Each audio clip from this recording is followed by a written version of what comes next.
Hello friends, good morning. कैसे हैं आप सभी लोग? आई होप कि आप लोग अच्छे होंगे। सबसे पहले मैं आप सभी लोगों से यही जानना चाहूँगा कि आपकी मेंस की तैयारी किस प्रकार से चल रही है। मुझे पता है काफ़ी ऐसे स्टूडेंट हैं जो अपने सिलेक्शन को लेकर काफ़ी आश्वस्त है, जिनके प्री के अंदर काफ़ी अच्छे खासे नंबर बन रहे हैं, तो वो अपने मेंस की तैयारी में जुटे हुए हैं। तो उन सभी को मेरी तरफ से बहुत बहुत बधाई। साथ ही मैं आप लोगों को एक चीज़ बताना चाहूँगा, अगर किसी भी टॉपिक में कोई प्रॉब्लम या समस्या होती है तो आप अपना जो टेलीग्राम चैनल है एजुकेशन प्लस जॉब के नाम से, उसके ऊपर आप लोग अपनी प्रॉब्लम बता सकते हैं। मैं अपनी तरफ से पूरा प्रयास करूँगा कि आप लोगों की प्रॉब्लम को सॉल्व किया जाए। आज की ये जो वीडियो होने वाली है, थोड़ी सी कट ऑफ के बारे में जानकारी लेने वाले हैं। साथ ही साथ आप लोगों का रिजल्ट कब तक आएगा उसको देखेंगे। एक जो सबसे बड़ी समस्या और सबसे बड़ा जो डर लगा हुआ है कि आप लोगों की वैकेंसी के अंदर नॉर्मलाइजेशन किया जाएगा या नहीं किया जाएगा, क्योंकि दोनों ही पक्ष से स्टूडेंट हैं। जो ऐसे भी लोग हैं जो चाहते हैं कि नॉर्मलाइजेशन हो, और ऐसे भी काफ़ी लोग हैं जो चाह रहे हैं कि नॉर्मलाइजेशन को नहीं होना चाहिए। तो ये थोड़ा सा एक संशय की नज़र इसके ऊपर बनी हुई है कि नॉर्मलाइजेशन की प्रक्रिया को क्या विभाग के द्वारा अपनाया जाता है या नहीं अपनाया जाता है। कट ऑफ का निर्धारण भी अपन देखते हैं कि किस प्रकार से इस वैकेंसी के अंदर हो सकता है। तो आप सभी लोगों से रिक्वेस्ट है, जो चैनल पर पहली बार आ रहे हैं प्लीज़ चैनल को सब्सक्राइब जरूर कीजिएगा। वीडियो अच्छी लगती है तो प्लीज़ वीडियो को लाइक जरूर करें। देख लीजिए, ये सारी चीज़ें हैं अपने सामने। अपन इसके बारे में बात करने वाले हैं कि आप लोगों का रिजल्ट कब तक आ जाएगा, साथ ही साथ प्री एग्जाम के अंदर कितने स्टूडेंट को पास किया जाएगा, क्योंकि इसी के आधार पर आप लोग अपनी जो कट ऑफ है उसका थोड़ा सा निर्धारण कर सकते हैं कि अगर इतने बच्चे पास किए जाएंगे तो हमारा नंबर इसके अंदर आ सकता है। जो सबसे बड़ी बात है, मैंने आप लोगों को पहले बताया था कि नॉर्मलाइजेशन इसके अंदर लागू होगा या नहीं होगा। तो चलिए इसको अपन शुरू से देख लेते हैं, एक वन बाय वन। सबसे पहली बात है कि रिजल्ट कब तक आप लोगों का आ जाएगा। आप लोगों को पता है कि 2 से 4 फरवरी तक का आप लोगों को समय दिया गया था कि अपने जो जो भी डाउट है आप लोगों के क्वेश्चंस के अंदर आप लोग उसको ऑब्जेक्शन कर सकते हैं, और उसके बाद में उसके ऊपर जांच की जाएगी कि आप लोगों ने कौन से क्वेश्चन पर क्या ऑब्जेक्शन किया है। अगर वो सही पाया जाता है तो उसके आधार पर आप लोगों के रिजल्ट के अंदर चेंज किया जाएगा। वो चेंज आप लोगों को पता है कि उसके अंदर ज़्यादा दिन का समय नहीं लगता है, 10 से 12 दिन का समय उसके अंदर लगता है। तो जब आप लोगों को 4 तारीख को आप लोगों के सबमिशन हो गया था सारे ऑब्जेक्शन, उसके बाद आप 5 तारीख से भी लगा सकते हो अनुमान कि अगर उसकी जांच की जाएगी तो 15 तक आप लोगों की इसकी जांच कंप्लीट कर ली जाएगी। और 20, अभी भी यही संभावना है कि 20 फरवरी के बाद में आप लोगों का रिजल्ट जो है, या 20 फरवरी के आसपास आप लोगों का रिजल्ट कभी भी जारी किया जा सकता है प्री के लिए। ठीक है, तो आप लोगों को ज़्यादा इंतजार करने की आवश्यकता नहीं है। फरवरी माह के अंदर निश्चित तौर पर आप लोगों को रिजल्ट देखने को मिल सकता है, ये पूरी संभावना बन रही है। मार्च इसके अंदर नहीं आएगा, फरवरी आप कंफर्म मान के चलिए कि आप लोगों का रिजल्ट आ जाएगा, अगर सब कुछ सही रहता है। तो इसके अंदर एक चीज़ और अड़ेगी, अगर फरवरी के अंदर रिजल्ट नहीं आता है, वो मैं आप लोगों को पहले ही बता देता हूँ। अगर नॉर्मलाइजेशन की प्रक्रिया देख लीजिए, अगर जब रिजल्ट तैयार कर लिया जाएगा, जैसा कि पटवारी के अंदर हुआ था, पटवारी के अंदर 14 तारीख तक कोई भी किसी प्रकार का कोई नॉर्मलाइजेशन की बात नहीं थी। लेकिन जैसे ही 14 तारीख को ये पता था कि सभी को कि 15 दिसंबर को रिजल्ट आने वाला है, तो जब 14 तारीख को जो रिजल्ट तैयार हो गया था उसके अंदर ये देखा गया कि किसी की एक पारी से काफ़ी सारे कैंडिडेट सेलेक्ट हो रहे हैं, तो बोर्ड ने ये डिसाइड किया था कि इसके अंदर नॉर्मलाइजेशन की प्रक्रिया को अपनाया जाएगा। उसी प्रकार से आप लोग ये मान के चलिए कि जब आप लोगों के 20 तारीख के आसपास में कभी भी जब रिजल्ट तैयार कर लिया जाएगा, जो ये चारों पारियों में समान अंक के आधार पर बिना किसी नॉर्मलाइजेशन के, तब अगर उसके अंदर किसी एक पारी के अंदर से ज़्यादा स्टूडेंट सेलेक्ट हो रहे होंगे तो आप लोगों की वैकेंसी के अंदर भी नॉर्मलाइजेशन की प्रक्रिया को अपनाया जा सकता है। तब आप लोगों की भर्ती आगे कितनी आगे चली जाती है, ये उसी पर डिपेंड करेगा, बोर्ड के ऊपर। जिस प्रकार से पटवारी की भर्ती को कितना लंबा खींच लिया गया था, जब रिजल्ट तैयार था उसके बाद में भी 1.5 महीना लग गया था रिजल्ट जारी होने के अंदर, 1.5 से 2 महीने लग गए थे। तो उसके बाद में थोड़ा बोर्ड पे डिपेंड हो जाएगा कि वो कब तक आप लोगों का जो रिजल्ट है वो जारी कर देगा। लेकिन इसके साथ साथ आप लोगों को एक चीज़ के लिए बिल्कुल घबराना नहीं है, चाहे रिजल्ट आप लोगों का मार्च में आए नॉर्मलाइजेशन लागू होने के बाद में, या फिर फरवरी के अंदर ही आ जाए, लेकिन आप लोगों की जो एग्जाम है वो मई के अंदर कंफर्म तौर पर करवा दी जाएगी, क्योंकि कैलेंडर जारी कर दिया गया है और आप लोगों का एग्जाम मई के अंदर आसानी से करवा लिया जाएगा।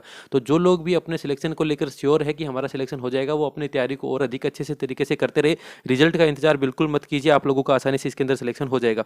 सबसे बड़ी बात जो निकल कर आप लोगों के मन में भी चल रही होगी कि आखिरकार प्री के अंदर कितने बच्चों को पास करेंगे, क्योंकि कोई आप लोगों को 60,000 बता रहा है, कोई 70,000 के आसपास बता रहा है, कोई 85,000 बता रहा है, कोई 1 लाख के आसपास आप लोगों को आंकड़ा बता रहा है कि इतने लोग जो है वो पास कर दिए जाएंगे। एक चीज़ मैं आप लोगों को बता दूं कि सारी चीज़ों पे बात करेंगे अपन, लेकिन जो कट ऑफ है उसके आधार पर आप लोगों को बताऊंगा कि कितने अधिक जो स्टूडेंट है वो लिए जा सकते हैं। लेकिन एक चीज़ मैं बता दूं कि बोर्ड के द्वारा अभी तक किसी प्रकार की कोई जानकारी इसके संदर्भ में नहीं आई है कि वो किस आधार पर तो कट ऑफ का निर्धारण करेंगे और उनका कितना टारगेट है कि वो कितने स्टूडेंट को लेंगे। तो इसके बारे में आप लोगों को चिंता करने की अभी आवश्यकता नहीं है। नॉर्मलाइजेशन के बारे में मैंने आप लोगों को बता दिया कि आप लोगों का नॉर्मलाइजेशन जैसे ही रिजल्ट तैयार कर लिया जाएगा, उस रिजल्ट को देखने के बाद में नॉर्मलाइजेशन का डिसीजन लिया जाएगा कि किसी 1 या 2 पारियों से अगर अत्यधिक स्टूडेंट का सिलेक्शन हो रहा होगा, जिससे भी वो रिजल्ट या कट ऑफ तैयार करते हैं उसके आधार पर, तब आप लोगों की वैकेंसी के अंदर नॉर्मलाइजेशन लागू किया जा सकता है। एक्सपर्ट कमेटी जो गठित की जाती है उस पर ये सारी चीज़ें डिपेंड करती है। अब आगे अपन इस वीडियो में थोड़ी सी कट ऑफ के बारे में चर्चा कर लेते हैं कि आखिरकार आप लोगों की कट ऑफ क्या रह सकती है इस भर्ती के अंदर, क्योंकि जो भी आप लोगों को कट ऑफ बता रहा है, सभी लोग अपने अपने हिसाब से अलग अलग कट ऑफ आप लोगों को बता रहे हैं, उसके अंदर निश्चित कोई जानकारी आप लोगों को प्राप्त नहीं हो रही है।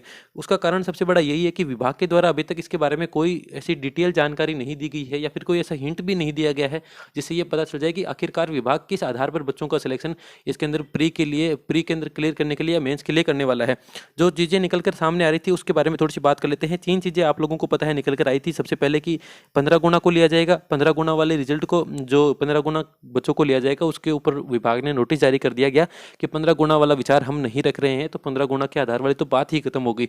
उसके बाद में कुछ लोग ऐसे थे जो मिलके आए थे बोर्ड के अध्यक्ष से, उन्होंने बाहर आके बयान दिया था कि बोर्ड जो है वो 12 गुना अभ्यर्थियों को इसके अंदर शामिल कर सकता है मेंस के लिए। तो 12 गुना वाली चीज़ अभी भी चल रही है, हालांकि ये जो चीज़ है उसको ऊपर विभाग ने मना कर दिया था कि हम 15 गुना पे नहीं सोच रहे हैं, लेकिन ये सब विभाग पे डिपेंड करता है। आगे आने वाले दिनों के अंदर विभाग अगर ये कह देगा कि हम तो 15 गुना के हिसाब से ही बच्चों को सिलेक्शन लेंगे, तो वो कोई अतिशयोक्ति नहीं है या फिर उसके अंदर कोई ऑब्जेक्शन करने वाली चीज़ नहीं है, क्योंकि विभाग पे ही डिपेंड होता है कि वो किस आधार पर बच्चों का सिलेक्शन मेंस के लिए करता है।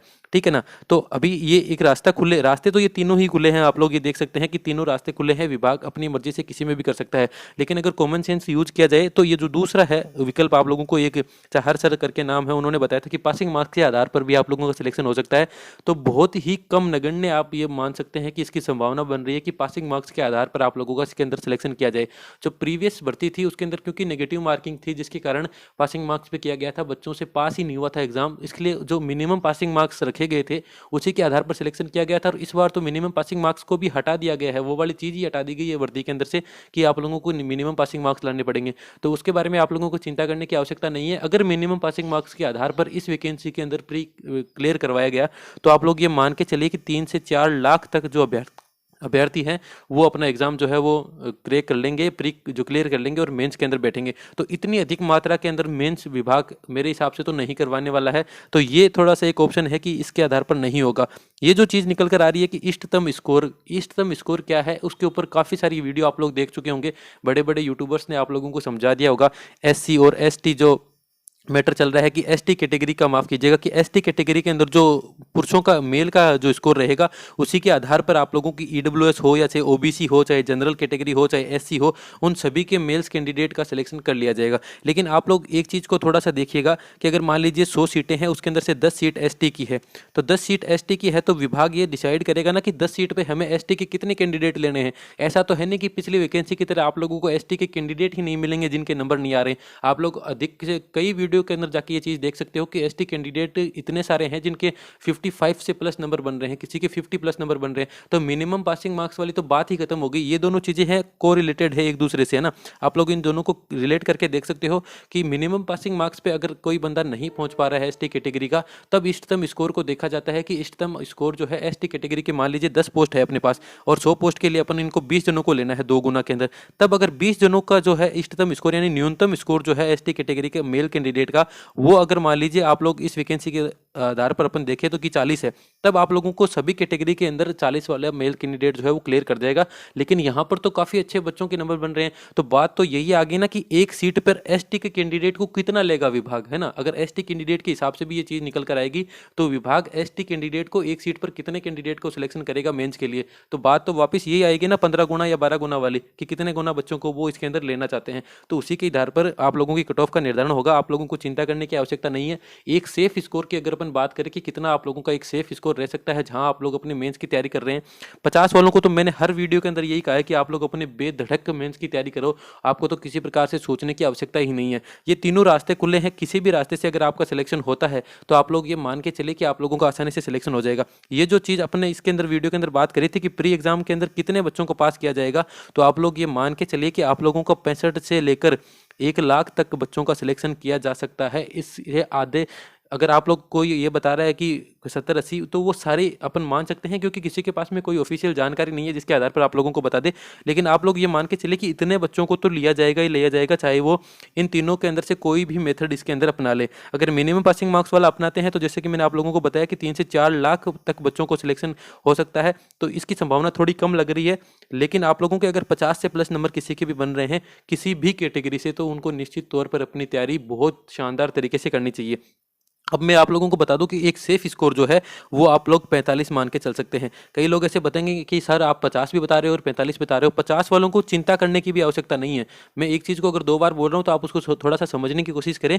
50 जिसके भी किसी के नंबर बन रहे हैं, 1% भी चिंता करने की आवश्यकता नहीं है। वो अपने जो तैयारी है उसको शानदार तरीके से आगे बढ़ा सकता है, क्योंकि इसके अंदर जो पहले कट ऑफ आप लोगों के सामने आ रही थी 3896 पदों के लिए थी।